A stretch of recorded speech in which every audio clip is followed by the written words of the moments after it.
Hello, friends. Nerdopolitan again. We have a special guest today, Gargie Verma. How you doing, Gargie? Thank you. I'm doing well. How are you doing? We're lucky to have Gargie here in our studio because she's been traveling nonstop all over the world.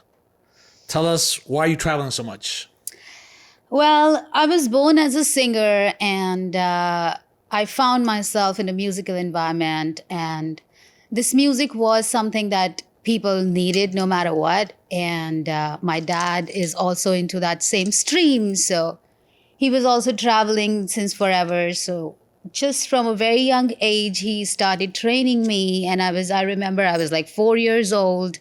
I was already on stage singing for people, and a big group would come every Sunday. And as I grew up, he was like, okay, it's now for you to start traveling with me. And I just started traveling with him. Like, I remember I was 10 years old, 11, and that's when we started traveling together. And since then, I'm just traveling a lot. So is this related to the Vedic Hindu tradition, the type of music, or the reason that you're traveling, or the new proposal that you're doing now? That's you're just in the mode of traveling, right? Or does it have to do with your? Tell us about your Vedic traditions. Why did you travel so much with your dad? With that's kind of a music which awakens people, enlightenment. And that is something we all want. I feel that is the only goal that human beings have. And we call the term in Vedas, it's like samsaras. Samsaras mean all the things that we are doing, all the actions and the things that we are involved in.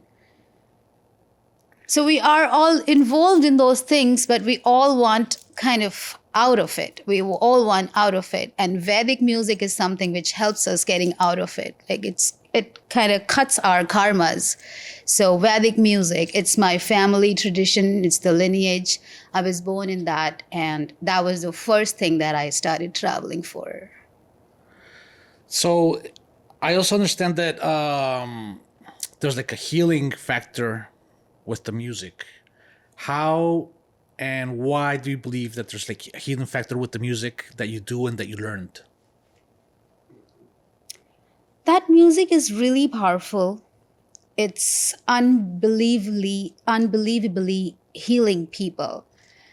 And as a child, I used to feel like I was really forced into it because, as a child, you want to do a lot of things. You want to play, you want to do other things, you want to just be a stupid kid having fun. Right, childhood. Right. But my family, as they were like really serious traditional Vedic monks and all that, so they would always, keep me in that discipline. They'll always teach me. They'll always get me out of my distractions and put me into this discipline again and again. And as I grew up, I also had a very crazy side that I was, I grew up fighting with my dad that I'm not going to go with you because I'm having to wear the traditional clothes and I'm like having to behave a certain way and say a certain things. And I'm like, I just want to act a crazy kid. I'm a rock star. I'm going to go to Hollywood and I'm not going to do this. So then that phase came. That took me to Bollywood. Now from Vedas, years of doing that Vedic music, now I'm suddenly in Bollywood doing pop music and commercial music. Then that's when I really realized that when I was doing that music for 4 years, I was getting famous. I was a workaholic. I'm working a lot. I'm getting, a lot of money and I have everything.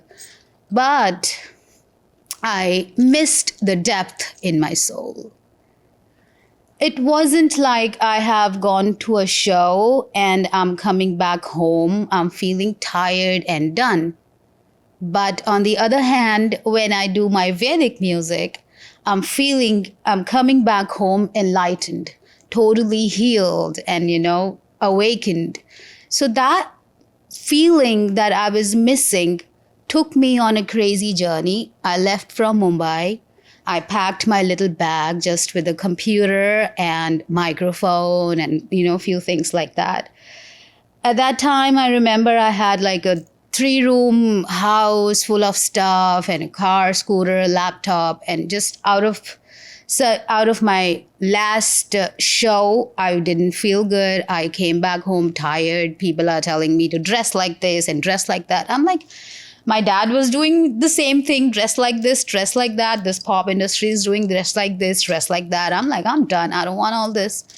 And I came back home. I remember I made a graffiti on the wall and I said, quit this shit. You're going to be living a free soul, a hippie. So that's when I decided, like, all right, I'm not going to be anybody's puppet. I'm going to be a free soul. And I'll just... No clothes. Don't dress like anything. Just... No clothes. Absolutely no clothes. You're on the Goa beach now. So I left Mumbai. I went to Goa. Now I'm traveling from one place to another. And then I was going deeper into the Vedic music, the healing music, the Indian classical, the ancient Indian classical. And the major is the most ancient form of Indian classical music, which is Dhrupad music. So I found that music in that travel, and I started practicing that seriously. And if I say, how do you practice? What is that discipline? And that just came out of my own love for that healing music. I locked myself for years into one room practicing for 10 hours, 12 hours. It's that juicy, it's that amazing that you just don't want to do anything. So in that Vedic terms, we say, Tattvamasi, like you are that, you are the consciousness, you are the bliss. And none of this shit is real. It's all a dream. And you're just, watching this dream exactly as we watch other dreams in our sleep. So that music kind of gave me that peace, that tranquility that I was missing in the city life, in the pop music industry and all that. For somebody that, like me, that doesn't know anything about Drupad, that's just learning through you, tell us more. How do you define it? I define it. All right. So all the Indian classical, most of the Indian classical known in this world is a modern Indian classical music. How about the origin of the music? Origin of that music is known as Dhrupad. And this music comes from Vedas, because we were talking about Vedas. Yes. I was born in the Vedic culture. And then I found Dhrupad music. So my teacher is my guru is, he teaches me Dhrupad music. My dad teaches me Vedas. So it's like all one, one thing. It connects back to itself. Also, something very important about Dhrupad music would be that back then, it's like it goes back to 3,000 to 5,000 years old art form. And it's the most authentic, most natural art form. And it used to be only allowed to be sung in big forts for the kings and the queens. It was not accessible for the common people. Nobody, is allowed to hear it, but only kings and the queens are going to hear it because they are living on another level. They are going on the war. So anytime they want entertainment or a decision-taking moment, they are listening to those court musicians. And these musicians used to live in the temples, who were like, the temples are also a part of big fort. The forts in India are like really big. It's like the whole Los Angeles is one. Not Los Angeles, the whole downtown area is one fort, and there are different temples, and in those different temples, different traditions were being practiced and discovered. So Dhrupad was the very first one, and it was the most deepest one, the most meditative one, and the most healing one. Also, when we go to sing it, it's like really easy for everyone, but same time, it's very serious and complex. On the other hand, when you sing other music, it's like it's very complex. You have to go and, a lot of runs and riffs and this and that. You're ornamenting the things and you're kind of flexing, you're showing off. But Dhrupad is like very serious, very slow. And it's very natural that anybody can sing that easily, but it has its own complexity in terms of the depth. Are you a deep personality, or are you just like floating on the waves in the beginning? So what happens if you're a deep personality, or what happens if you're floating on the depths? Like, what do you recommend? through the music, or what do you recommend somebody do, knowing that the music told them that? I think it's just the type of it's just the type of personality. Everybody is a certain type of personality. Like I'm really afraid of oceans. Okay. And when I go go for the beach and anything like that, I'm mostly kind of floating on the waves, just in the just beginning, just in the front, not going too deep, not diving, not surfing or anything like that. But do I not want to dive, or do I not want to surf? Do I not know how much fun is that, and what a challenging thing that is, that I'm going to get to break my own limit, and I'm going to become a superwoman and a stronger person. So Right. that's the difference. That is the difference. That when you are doing any other art form, it's like you're just floating on the ocean waves, and you're just doing it for the sake of it. Okay, I'm just doing it. But when you do Drupad, you actually are a diver. When I was doing Drupad, I started getting these visions, and it helps you travel and all that. I started getting these visions that I am actually sitting at the bottom of ocean in the floor. And when I did those practices for hours and hours, that used to be my understanding that that's where I am. I'm sitting like a deep yogi into the, bottom of the ocean. And that's just a different feeling, because what's going on at the bottom of the ocean is responsible for what's going on outside. Like the waves are, coming from the bottom, from the Right. depth. So that's the source. That's where the whole thing begins. So, for example, if for me that I don't know anything about the Drupad, I'm just learning. Well, first of all, I would like to listen. Okay. Can you sing a part of Drupad? Something that could get like the viewers a little Sure, bit, like sure. a little taste of what Drupad.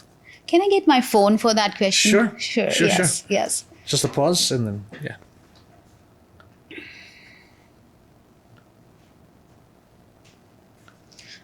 Yeah. Maybe this one. I'll get a beer. 'Cause-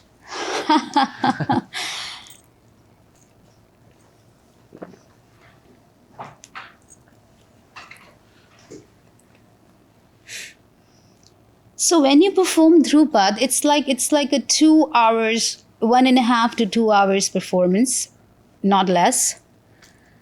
The thing begins that you start your tanpuras. We call these tanpuras. These are the instruments. They look like sitar. These are big instruments, like 4 strings, and you play it like that, and it creates a nice drone. And based on that drone, you sing your composition and your improvisations and things based on different ragas. Are you familiar with ragas? No, you have to tell us everything. Like We'll ragas, talk yes. about that too. All right. Yeah. And then there are different sections in the presentation. So I will just give you short examples of all those different sections that we do.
Ranu.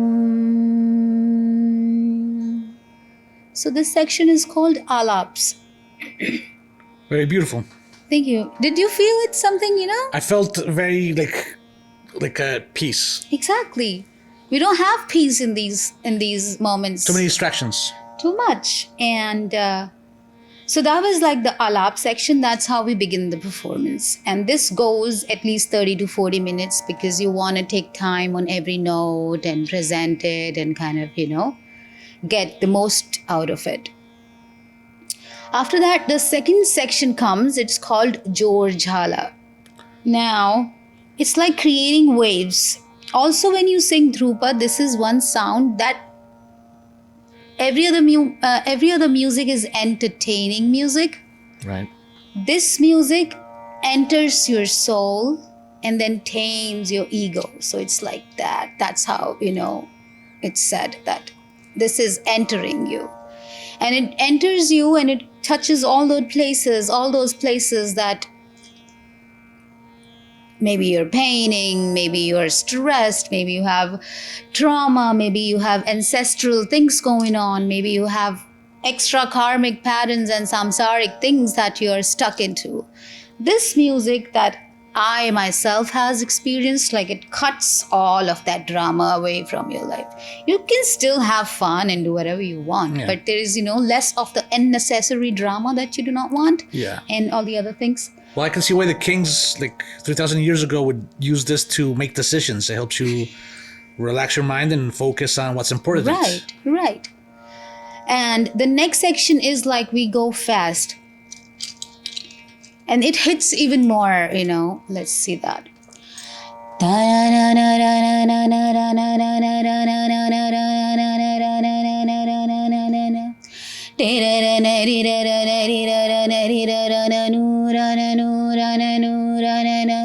No taranana no taranana no taranana no taranana rirana rirana rirana rirana no rana no rana no rana no no taranana no taranana no taranana no taranana rirana rirana rirana rirana no rana no rana no rana no no taranana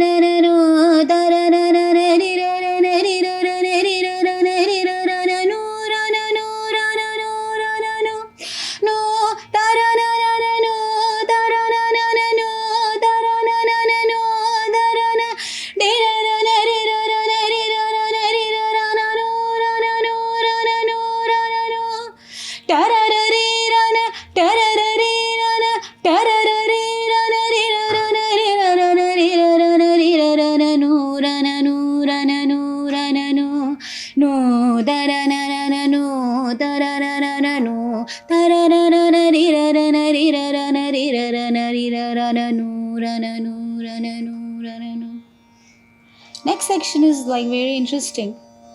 It's a very unique sound. It feels like it's coming from the bottom, very, very depth and bass. It's called gamaks and it sounds like darara narana darara narana narana dirana dirana dirana dirana dirana narana narana dirana dara diraranu dara dirara darana darana darana darana dirana narana narana narana diraranu rana diraranu rana dirana da da da da da da da da Derana, Rana, Derana, Rana, Deranu, Rana, nu, Rana, nu, Rana, nu, Rana, nu, Rana, nu, Rana, nu. And it can get faster, when you're kind of performing for long minutes, you are also going into that depth. And are you doing, so these are like sounds that you create, usually always the same sounds, or do you improv also? So the sounds and the techniques stay the same, but what changes are the ragas. Now let's talk about ragas. Yeah, okay. It's ragas. So Indian classical music and most of the Indian music also, it's based on raga structure. Just like our Western music or jazz music, it's based on modes, modes. So ragas, what are ragas? How I explain it is, in the universe, like everything, the whole existence is made of sound. There is no doubt about it. All the scientists and everybody would. Vibrations. Yeah, vibrations. Vibrations is happening because of sound. Because there is sound, there is vibration. Otherwise, what is the cause of the vibration, right? Right. So that sound is existing in the form of frequencies.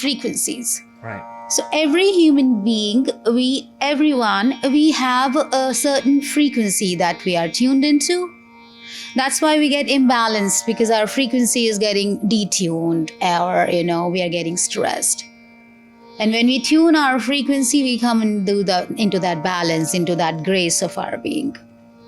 So that those frequencies are existing in the universe in different forms and different pitches, we call it. So ragas are the combinations of, okay, there are these many frequencies, and if I'll take 7 frequencies out of these frequencies, it creates a system, it creates a mood, it creates a personality. So there are like 500 to 600 ragas which are being practiced right now, which were discovered from the beginning of the times till now.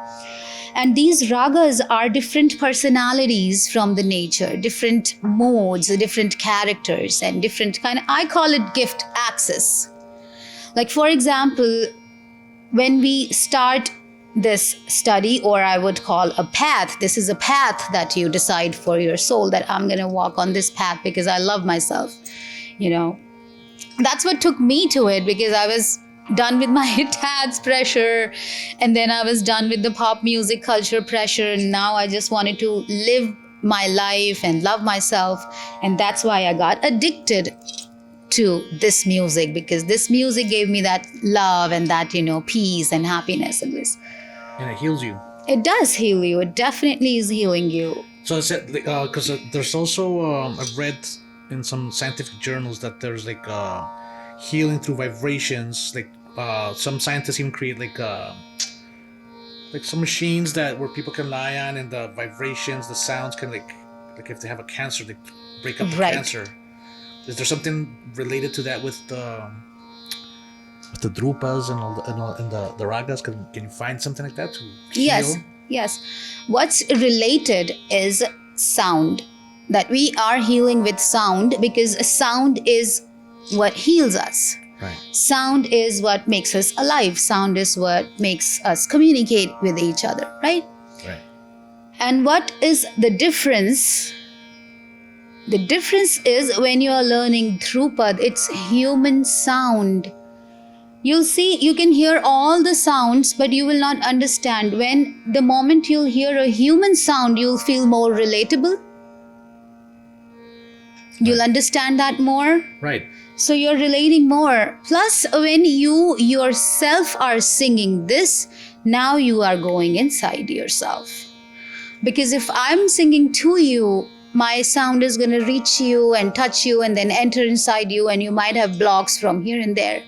Right. But when you are singing yourself, you're working on yourself from the inside, right? So you are producing that sound now.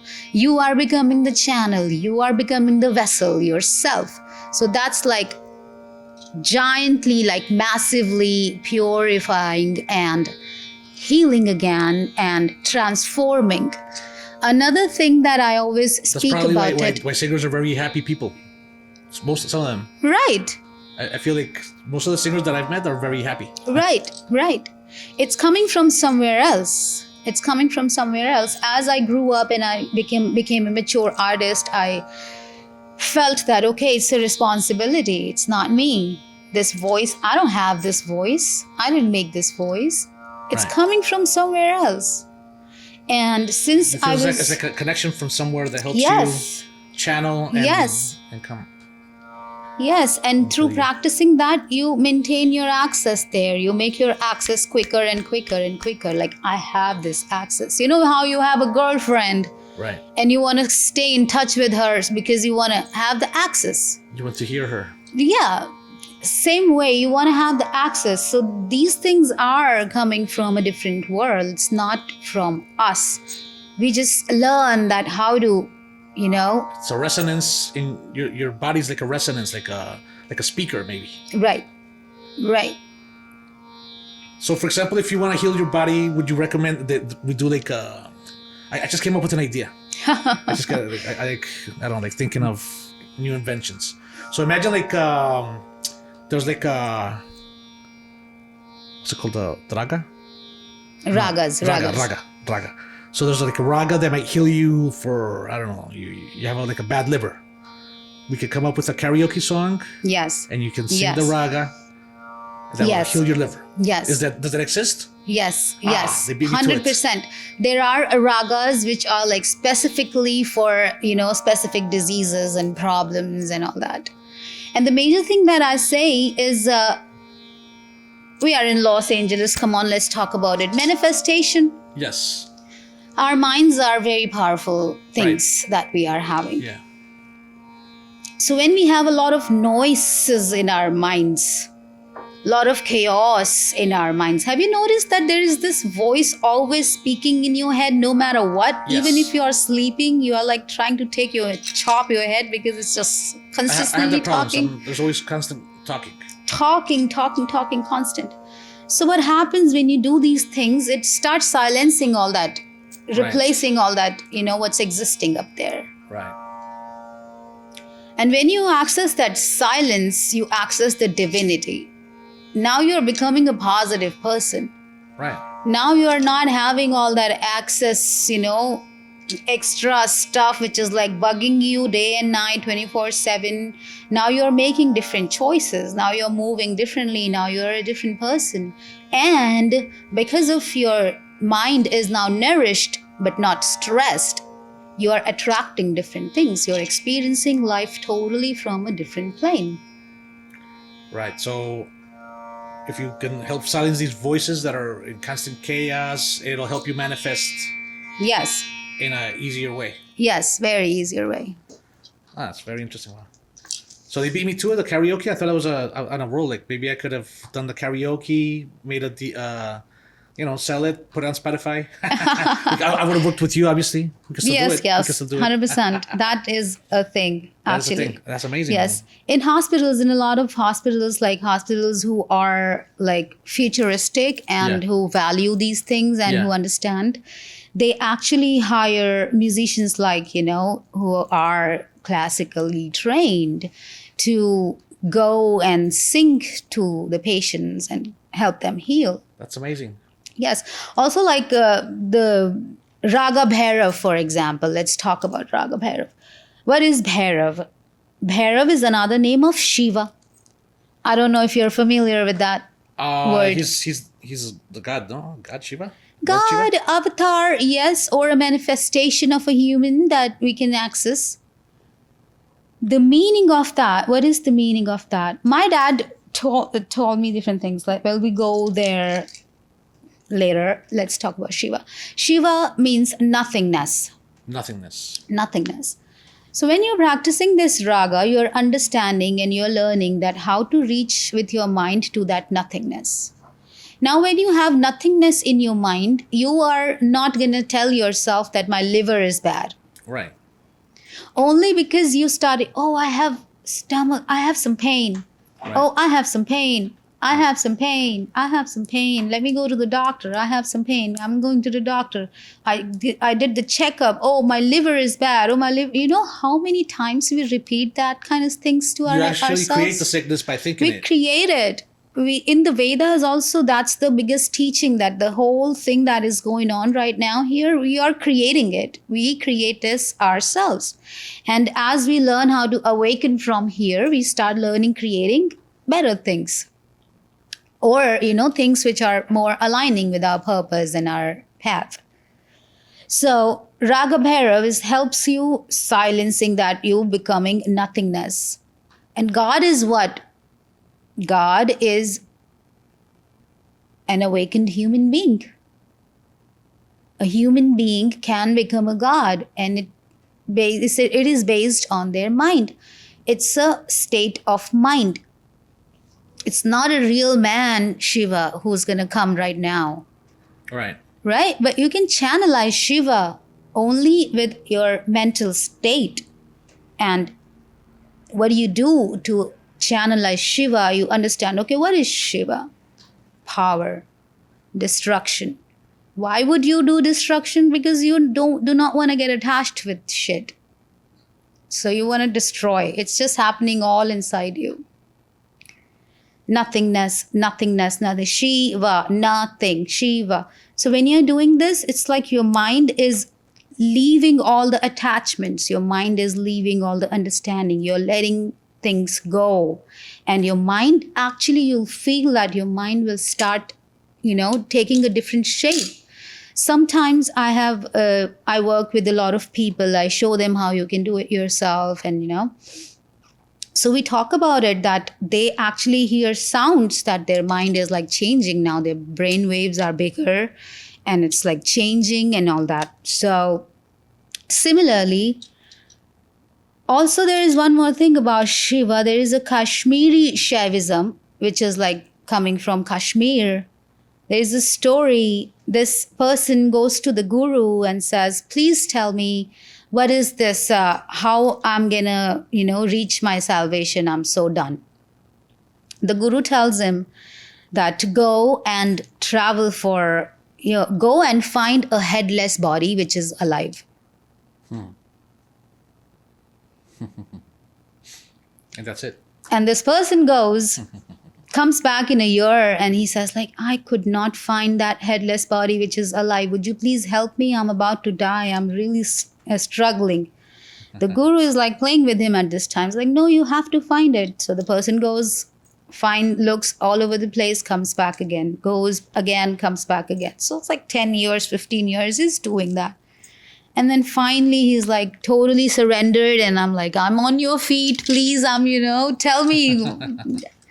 Then the guru says, so that headless body is you. Now look down. Look down. Right. Me? Yes, this is it. The headless body. So this is where, your body is where you're going to reach the salvation. You're going to work on your body. You work on yourself. And how do you work on yourself? You kind of go in. You kind of work on your mind. You kind of work on your body, your soul. You purify it. You tame that ego. Or even, even hardcore is like you're totally crushing that ego. You're just totally killing that ego, letting the divine rule through you. Then everything is coming in alignment. Like you don't have to do anything. Everything is happening. Other raga is, for example, Raga Yaman. So when you sing Raga Yaman, it brings a lot of love vibrations, peace vibrations, happiness, and blissfulness, and kind of higher consciousness. It's related with Krishna a lot, if you have heard about Krishna. Right. Yeah. So when you are practicing Raga Yaman, you are a happy person. You are happy. People around you are happy. It's a happy, cheerful world. So you're not going to fall sick. Or even if you're sick, because if you're happy, those juices are being released inside your body. You're healing yourself. You're getting better. What do you think about technology today? Like, for example, with the evolution of artificial intelligence and even like cybernetic implants that are not part of the body but help your body move. Are you afraid that people lose like their essence, or can people lose their essence, or can they still separate like man from machine or human from machine? What do you think about? I think it's the design of life. That's how it is. This is part of life. Yeah, I think this is a part of life. And because this art form that I have been practicing, it's 5,000 years old. It has its time, and then it evolved into something else, and that evolved into something else. It did his whole cycle, and then there was a period that it was nowhere, But then in this generation, people like me came out, they found it out. Oh shit, what is that? This is something rare. They brought it back. So everything is going on in circle. It's like the love making between the dark and light, the drama between the dark and light. Because of that, this creation can be made. Otherwise, it's not gonna exist. So, right. So we are human beings. We have this side and that side too. And only with the perfect balance of it, we can go to the higher level. Without it, it's not possible. Because only if we have this material realm, we are sitting here and talking about these things. Otherwise, it was not possible. We were just, floating somewhere in the sky. Right. We would be in the nothingness without communicating about it. Right. Right. That's interesting. That's great. We're blowing like a bunch of minds right now with... Well, we're not live, but when people see this, they're going to, whoa. Oof. That's amazing. Well, okay.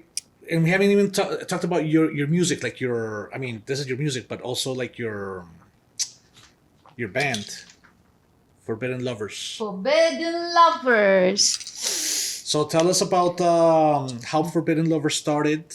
Like you have a colleague that you work with, like your bandmate, and how you guys started. So I would like to go back. Like I was a kid and I'm fighting with my dad. He wants to take me to the devotional communities and he wants me to sing the Vedas and the devotional music and all that. I'm singing great. I'm amazing. I'm very good at that. But I'm coming back home crying, watching MTV. And I'm like, I like Madonna, I like Beyonce, I'm watching AC/DC. I'm like, highway to hell. I'm doing stuff like that. And my dad and mom are like, what is this thing here? And since my childhood, I'm saying that I'm a rock star. You cannot, make me into what you want. And then I remember when I was going out of Mumbai and I was telling everybody, no, all the clients and everybody, all the companies, they want to book me. And I'm like, no, I'm going. I'm out of here. And they're like, why? What are you going to do? You're going from Bollywood. You're going to go to Hollywood. And I say, of course, I'm going to go to Hollywood. So stuff like that is happening. And now a lot of things happened in my travels. When I left from Mumbai, like 3-4 years, I was just going after music, sitting in one bus and thinking like, I'm just going to get out at the last stop. I don't know where is it going to take me. And I'm getting out of the last stop and then I'm finding the real masters of those ancient musics and I'm learning from them. Then I go to Goa. Then I go to Delhi and they force me and they make me marry. Now I'm married. And that was not so good. Then I decided again that I'm going to have to run away. Then I left from Delhi again with my band. And I told everybody that I'm not going to come back. It's not working for me. And I'm going with my band to Goa. And that was a different band. That was not Forbidden Lovers. Okay. So now I'm in Goa. I'm making dreadlocks. Can we know the name of the band before? Tripisama. Tripisama. It was a world music project. We were like amazing 15 musicians, and we all are master musicians playing Indian classical and world music stuff. So now we are in Goa and I'm calling everybody back that I'm not going to come back home. That's not working for me. You had to rebel because they were forcing you to marry. They put you in a situation that you didn't want to be. You want to travel the world, be a rock star. And is that like something that happens a lot in that culture? Yes, with everyone. That's like a theme. Like you have to get married. Everybody is concerned about your marriage. And then if you're married, now your kids. That's the whole game. Anyway, so I go there. I am in Goa now. I wanted to do everything that they stopped me from. I'm doing piercing. I'm making tattoos. I'm driving motorcycles. I'm doing my dreadlocks and all that stuff like that. Dreadlocks? I had dreadlocks. I had 42 long dreadlocks. Wow. And then Infinity. That's the other character in the band Forbidden Lovers. So Infinity is a person, his name is Cameron Ashkar Khizani. He was born in Tulsa, Oklahoma, here in America. Oh, okay. And he was a real estate businessman at that time, rich guy, successful guy, but he's missing something. And then he calls his friends. He's like, what do I do? I'm like, what? I need to do something else. I'm getting bored or something. Then his friend says, why don't you come to Goa, dude? Just come to Goa. Let's hip out and all that. Just relax out. We're going to be hipping out and partying and all that. Goa is a sick party culture. And, we drive motorcycles all over the place. And we're just, hey, free beings like that. So he comes to Goa for 2 weeks. And he feels like he doesn't want to go back. He misses his return flight after 2 weeks. Right. And the same night, he comes to my concert's after party. Right. And in the after party, suddenly they start playing music, and I stood up and I started singing, and that's how he saw me. And he goes like, that's your wife, meet her.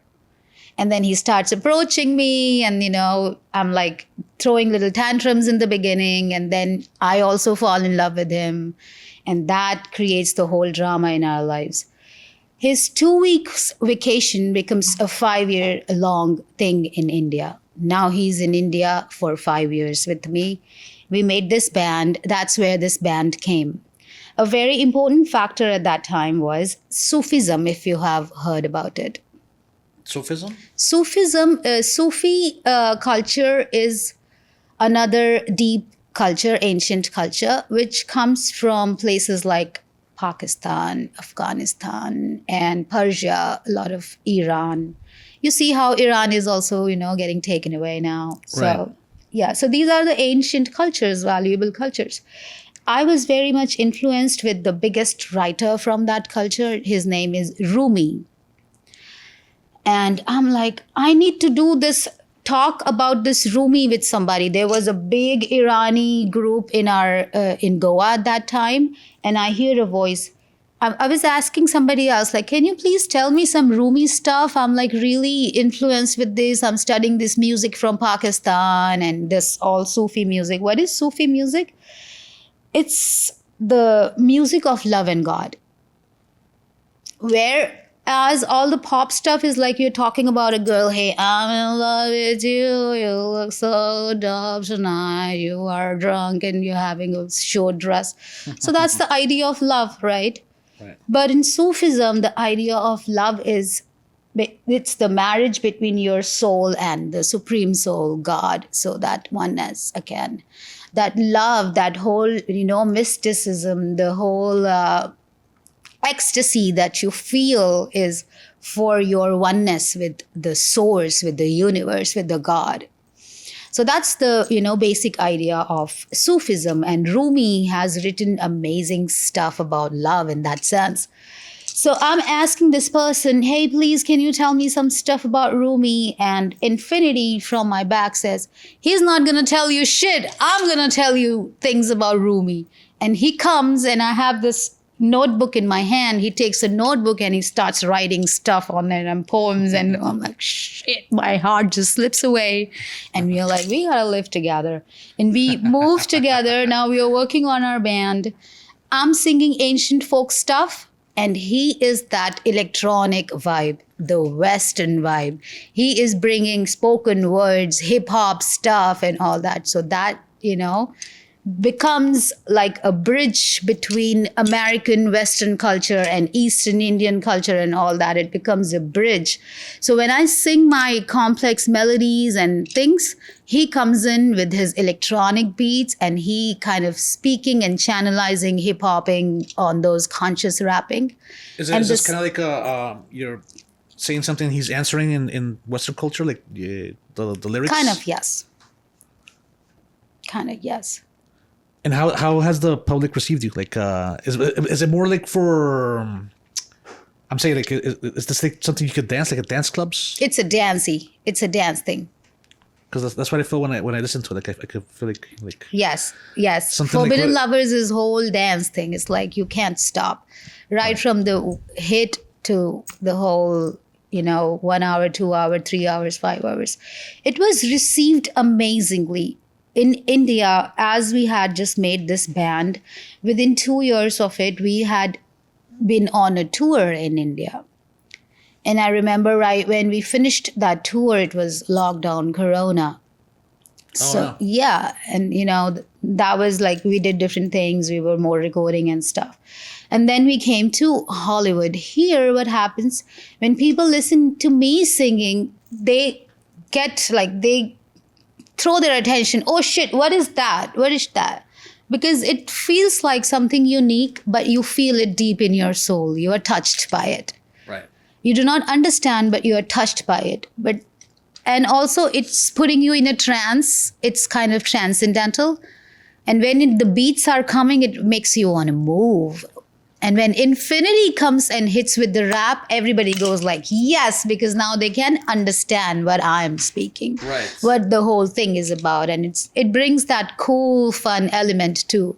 So it's like very well received. With the youth, I'm sure it's well received. What about with traditional people? Everyone. That's another, that's There's another good part of it. Like from kids to the old people, everybody is dancing in our concert and feeling happy and uplifted. Even your dad?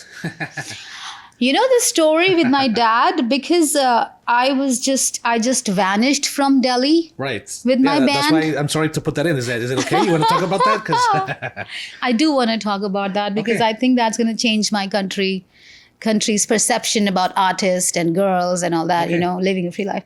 Anyway, so I was vanished from my family. I ran away to Goa, and everybody thought that I was being drugged or something. I'm getting lost, or I'm You were getting kidnapped. crazy, or I'm getting kidnapped, stuff like that. They are definitely thinking that. And now, when we had our tour, we had one show in Delhi also. And my dad sneaked in. he went to see you. He You didn't came. invite him. No. I was running away.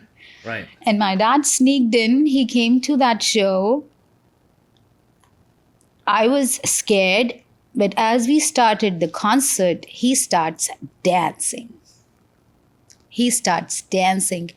And the crazy part is, I have not seen my dad dancing throughout my life. The first time you saw him dancing? That was the first time I saw him dancing. He was getting emotional and he was dancing. Not just that he liked the music. He said, you have actually made the right choice. Your last partner was not like that. This is actually, the right match, because you are singing and he's also on stage with you, creating these things. And we also went to Thailand. We made these tattoos, me and Infinity both. These are like spiritual Buddhist tattoos, and this one means that your soul is devoted to the divine Can you show purpose. it to this camera? Just I'll put it up here. There. What's Yeah. it devoted to? Your soul is devoted to the divine purpose of music. Ah, that's amazing. So the way we came together and we stuck together all these years, it is something very powerful and very divine, and it's like something meant to be. It's an amazing story. I love it. I feel like it's a movie.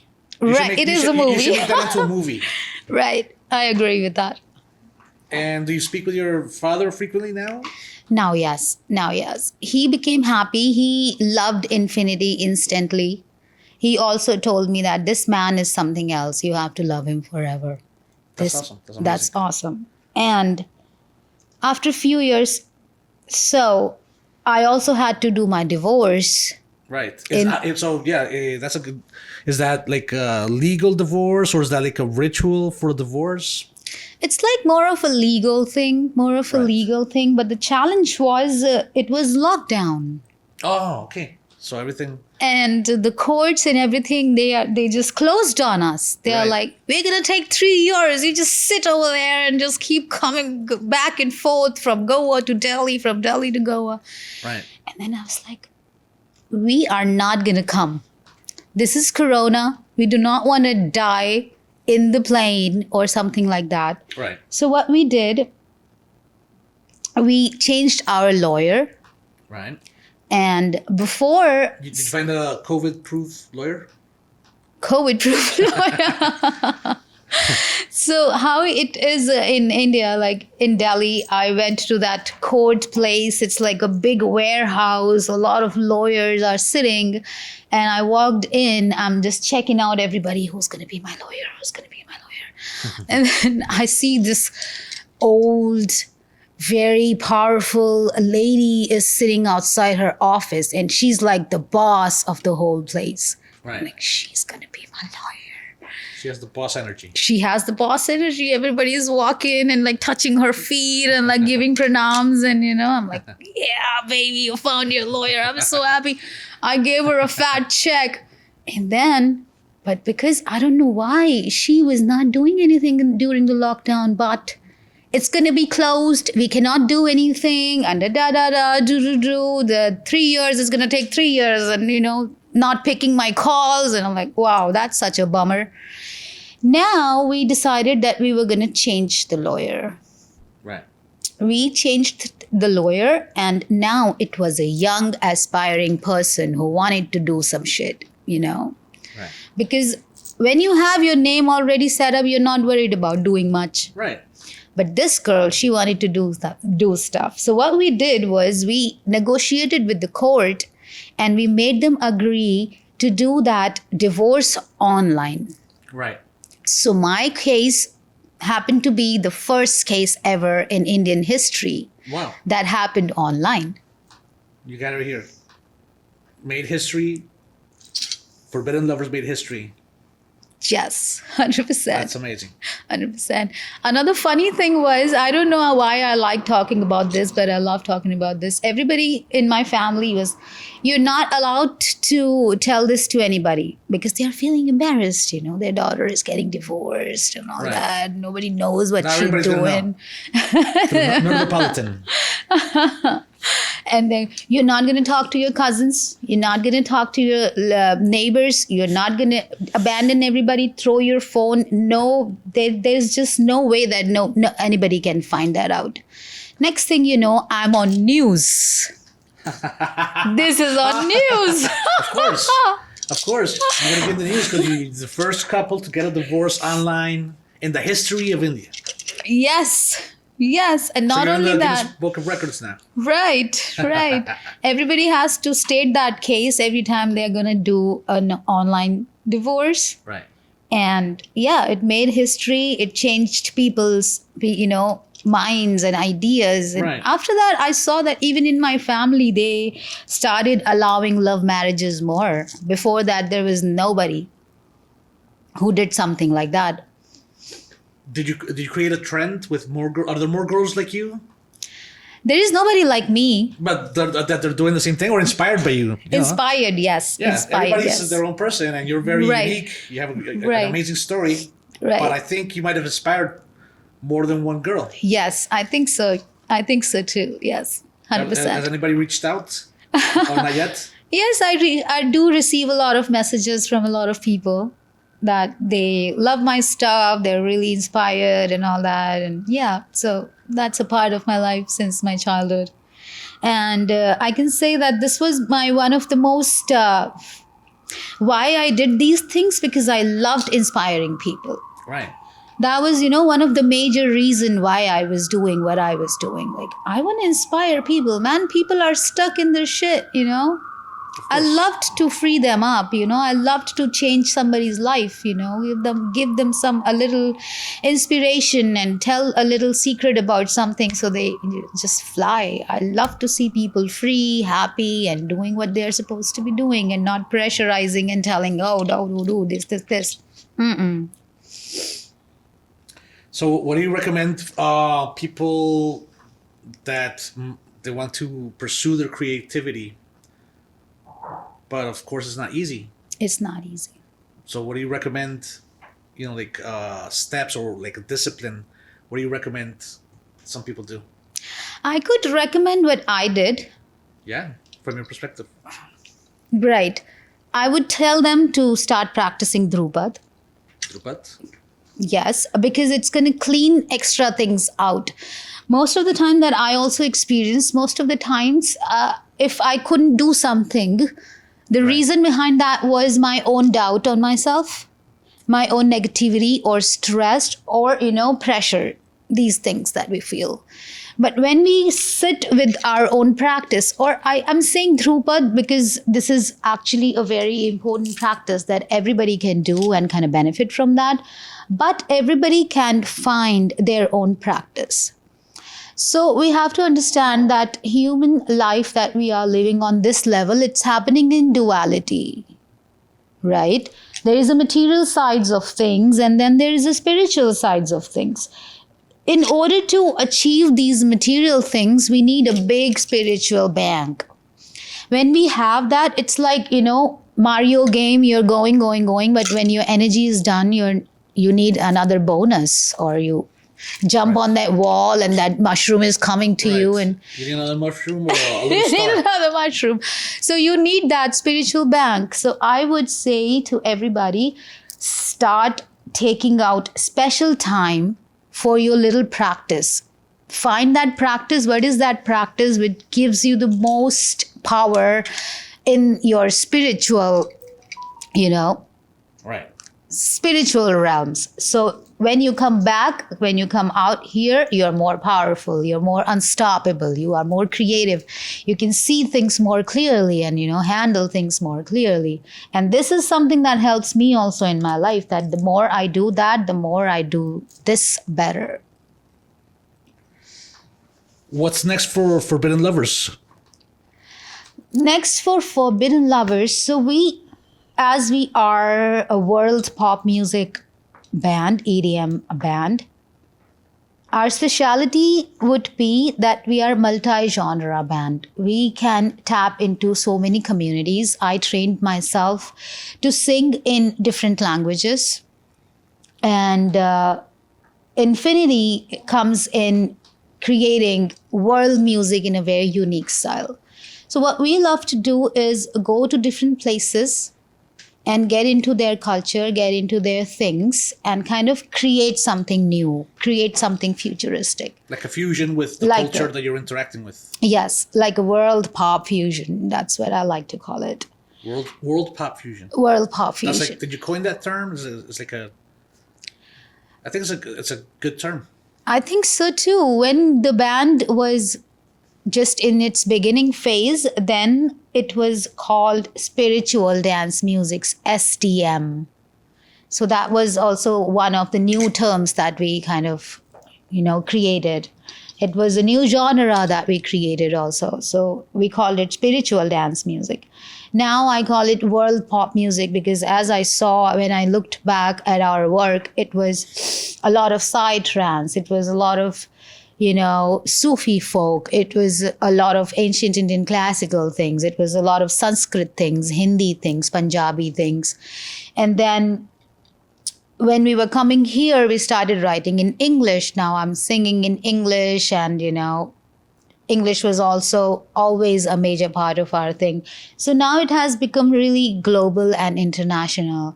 So as we are living in New York City and Brooklyn and LA right now, plus India also, so we are kind of weaving in all these elements and creating this sound more on a global, for a global audience that, okay, now what's coming next is the elements of these places too, not just how it was in the beginning. Right. So that's evolving a lot. That sounds very interesting. Do you? How about French? Not French, not yet. Not yet. Other languages like Spanish. I think Spanish you would do good. I think I will do good Spanish. We have just hired somebody to write some Spanish lyrics on Really? our yes Nice. for our next song. So yeah, they're going to be working in July, and then I'm going to be taking that accent and learning it. I'm really good. Like if you'll say something, I can just repeat it, and I can sing that. And so that's how we work on that side. We just hired somebody to write the song and all that. What, is it going to be also pop or like dance? Pop, yes, or commercial. Maybe reggaeton or you don't want to do reggaeton? It's going to be reggaeton for sure, 100%. Because that's what's Yes. famous everywhere now. Right. It's going to be 100% reggaeton, and it's going to be commercial. It's going to be commercial, mainstream. Because I feel like we have put and we have done a lot of work in the underground and the alternative communities and this and that. And now we both are feeling that right now we want to do more focus on the pop and the commercial side of things. And so for the viewers that are working also on the creative process that are into music, how's that? How do you mix your folk, like your Vedic folk songs? How can you mix that with dance? Like, what would be like a good way to do that?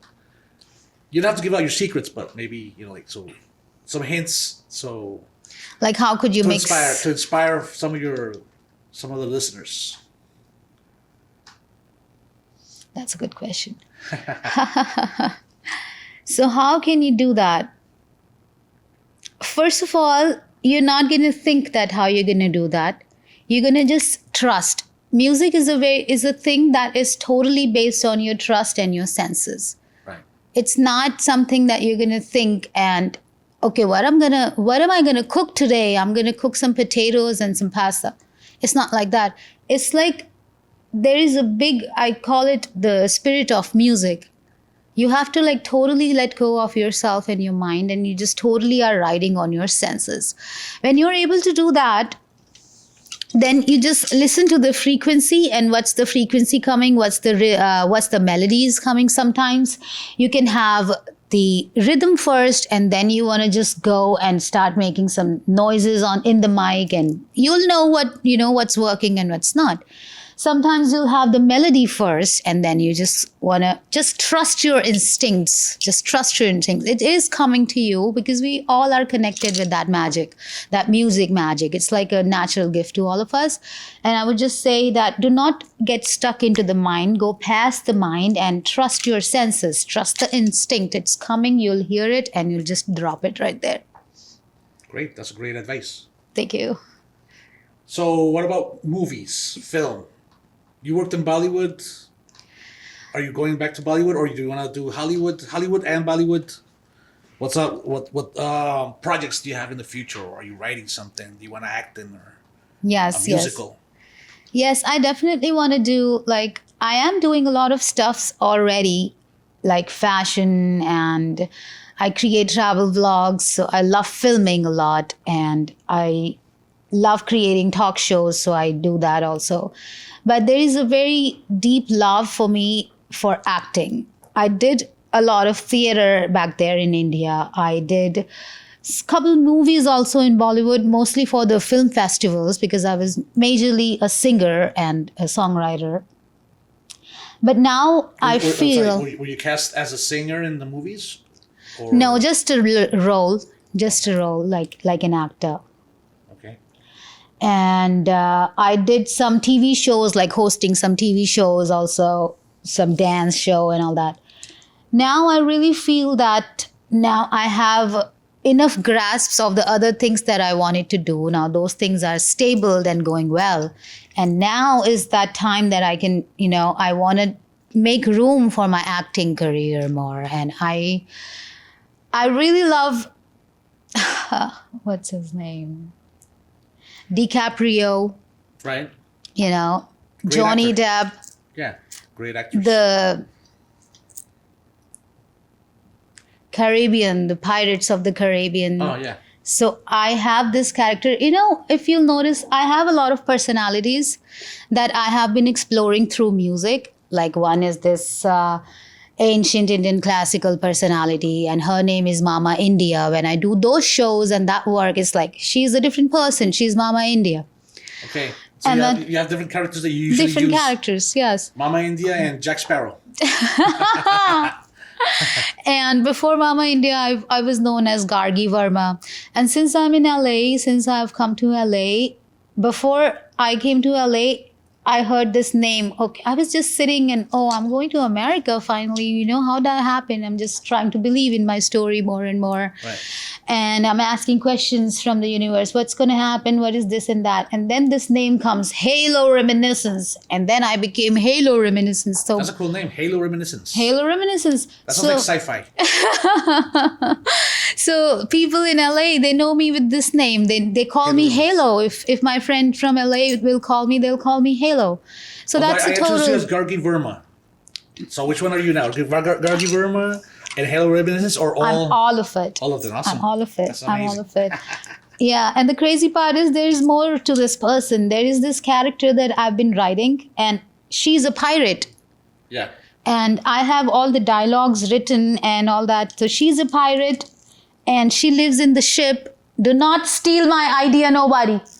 I have a friend that's doing a pirate movie. See? But she could maybe give you a role. See? Yeah. Didn't I call it? So she lives in the ship, and she's like this badass, gangster. What is that word for daku? A gangster? Yeah, like that The gangster crime boss? queen, the boss of the whole ocean. She rules all the ships. And then there is this other character who's like this guy, the poor guy. He's trying to get into the crew. He's like trying to, take her attention. So there are dialogues, which is like in Hindi up till now. But I am working to turn those in English. It's like a comedy, but action and a lot of drama. It's like that. So that character is like, I sometimes become that, and I live that character too. It's like, you little man, you're not going to be able to get into my ship. Stuff like that. And then there's this whole scene that there's a hole in the ship, and this guy comes to me. I want to go and fight out there. I'm like, you are going to fight? You put your fingers in this hole and just sit here so the water doesn't come in. Stuff like that in Hindi. Yeah. That sounds like a comedy, like an adventure comedy. Yeah, I want to do a lot of comedy action stuff. Yeah. Like- That sounds fun. I want to do comedy action. Yeah. So, okay. Tell us about where people can buy your stuff or listen to your music, your social Media, links. social handles. Yeah, your handles, your Spotify. Tell us all of those. So, Spotify and Instagram, you can find me. The Forbidden Lovers is my band. The one which is like this fusion where you will hear a lot of EDM and dance stuff. Other than that, you can find me on Gargie Verma, also Spotify and Instagram. You just Google it and you'll find all the other things. It's on YouTube, it's on Instagrams, and it's on Spotify too. So Gargie Verma and The Forbidden Lovers. Maybe we'll just put the links below here. Yeah, we'll put them definitely. And on the bottom of the video. Sure. Well, I've had an amazing time. Me too. This is amazing. Like I've learned so much. I'm gonna watch this video so many times because I want to listen to your singing more than once, and I want to learn. I'm probably gonna do more research on the Drupad. Drupad and the ragas. I'm gonna research more on that. Sure. Because it definitely piqued my curiosity, and I want to learn more. Yes, you should. You So should. a very inspiring conversation with Gargie Verma. Thank you so much. Anything you Thank want to you say so to much. our audience? Hey, just stay positive. And I know a lot is going on in the world, but I see a lot of good stuff is also coming up. And just pick the good side, jump on that side, and create a lot of creativity. Stay happy, stay high in your being. Keep creating, stay uplifted, and love everybody. Yes. Beautiful. Thank you. And please like and subscribe.